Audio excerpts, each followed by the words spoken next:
Hey guys! Last month I was in Japan and I went to my first big concert there. So let's talk about it. I went to a festival called Nano Mugen Fest, which is hosted by one of my favorite bands of all time, Asian Kung Fu Generation. This is a festival that dated back in the 2000s where they would have both Japanese and other international artists join. It took place in K Arena, located in the city of Yokohama, which is the band's hometown. The festival went on for 2 days, but I only went the first day. Each day had different artists, but for the one that I went, the lineup included Ajikan, Ella Garden, Straightener, Howdy, and the reunited Fountains of Wayne. The first band I wanted to catch was Ajikan doing an acoustic set at 11 a.m. and unfortunately I missed it because the line was too damn long. But I got in right when Straightener started. They're a band of the same era as Ajikan and have done tour together in the past. Now, first thing I noticed when watching the show was that there were absolutely no phones in sight. I learned that generally at concerts in Japan, photos and videos are strictly enforced. This is a common practice to respect the artist's performance and to ensure better experience for all attendees.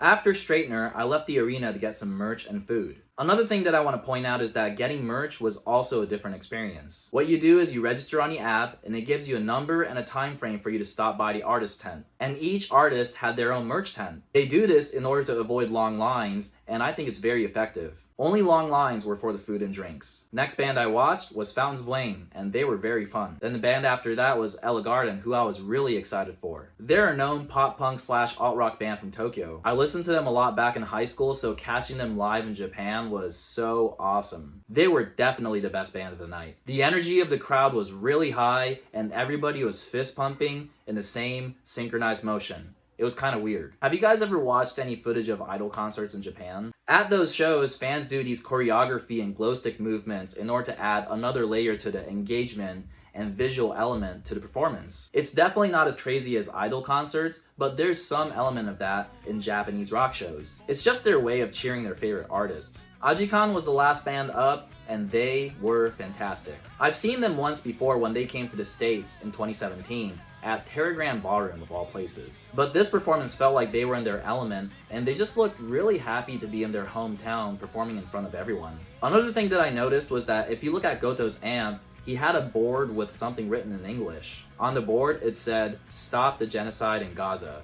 And I thought that was a huge W. It's not common for a band or artist with a big platform in Japan to say anything political. So for them to put that out there was very bold and profound. And that's how my night ended. In Japanese concert experience, I feel like there's much more appreciation towards the artists and a more peaceful vibe seeing the crowd being united. One day, I think this is something that you should go and experience, and I'll definitely do it again. But what do you think? Is this the type of concert experience you'll enjoy?